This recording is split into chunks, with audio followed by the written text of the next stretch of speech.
Okay, important distinctions between the average rate of change, AORC, rate of change, ROC, or instantaneous rate of change, IROC.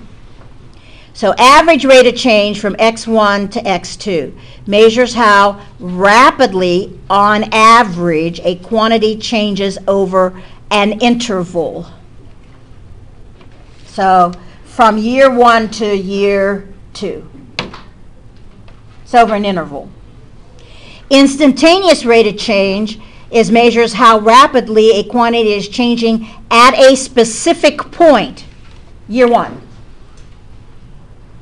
So you're not looking over time, you're looking at a specific time. Average rate of change can be obtained by calculating the slope of the secant line, or the slope of the line as we know it. Algebra.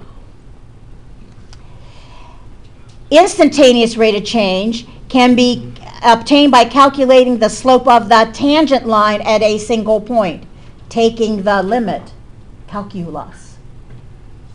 Because a single point only has one quarter point. Average rate of change requires data points or a continuous curve to calculate. Instantaneous rate of change requires a continuous smooth curve to calculate. We want to talk about that.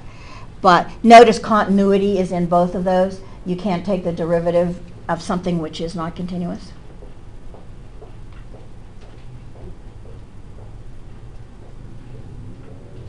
Can't, even if a hole in a graph. Well, why? Because what is the limit? The limit's the y value. Does the y value exist at the hole? No. The limit exists, but the y value doesn't. Compute the derivative of a function and find the equation of the line. Oh God, you're going to be doing all of this all the time. Equation of the line of the graph that is tangent for the specific c value. So here we go. We're going to be using the difference quotient, and this is where the difference quotient comes into play.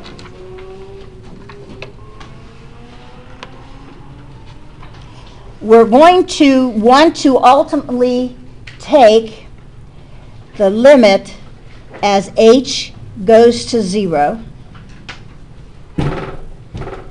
of f of x plus h minus f of x all over h. And here's my value f of x. By the way, this one's easy. And why should I say that? What's the slope of this guy?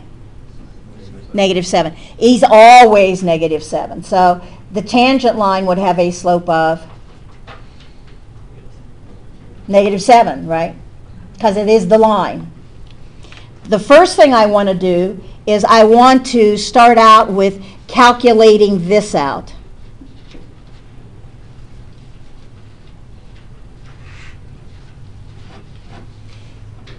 So I'm going to take f of x plus h minus f of x all over h, and then in the end I'm going to take the limit to find the slope. Because to find the equation of the line, I need a slope of the line, and I need to have the coordinate point in question. So I use something called the four-step process. So I first calculate out what f of x plus h is. I then calculate out what f of x is. Then I do the numerator. And then I put the whole thing. And then once I've got that, I'm going to take the limit. So the first thing I'm going to do is calculate f of x plus h. That says in the function f, which is this guy, pull x out and replace all the x's by x plus h. Simplify. Oops. I'm such an x person. Can't do anything more. Are we going to end up doing something with that x equals 5 up there? Yes, in the end. f of x is just the original function.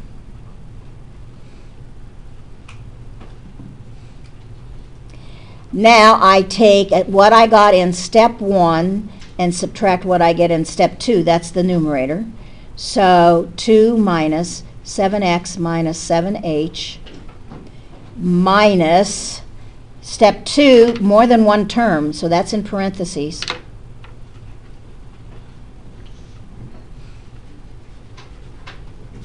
Remove parentheses.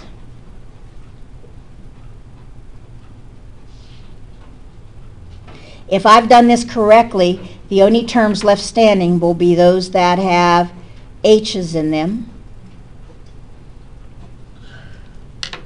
And it comes down to be equal to negative 7h.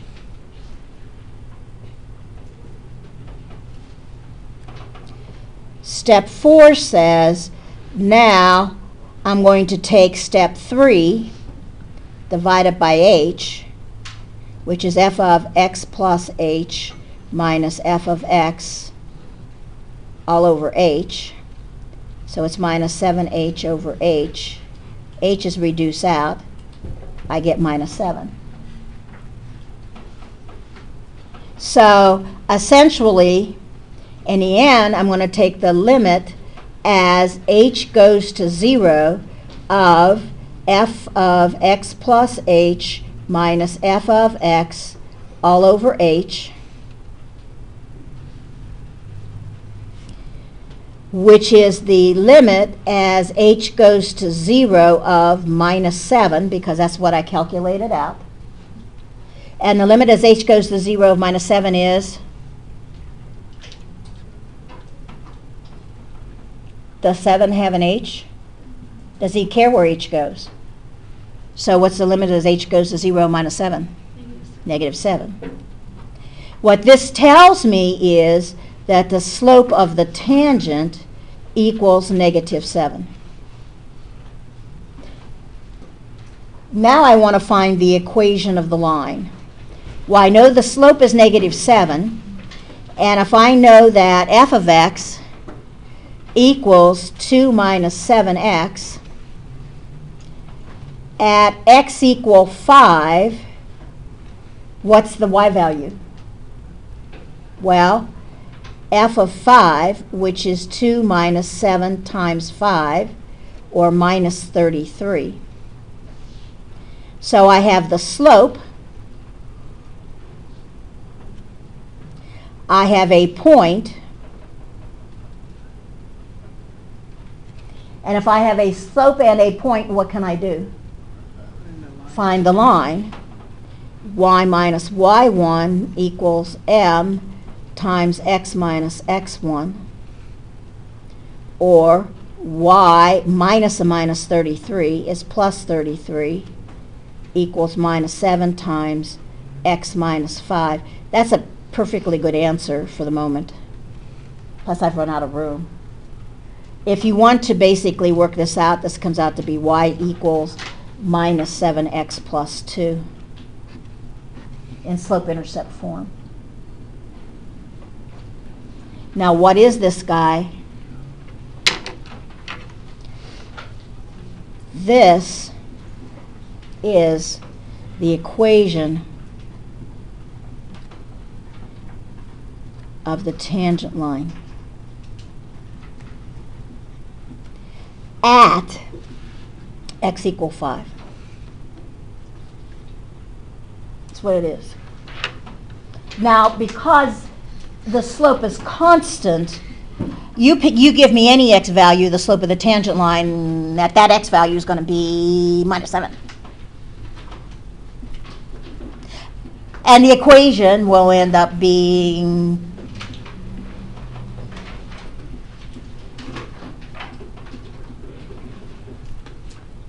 the same.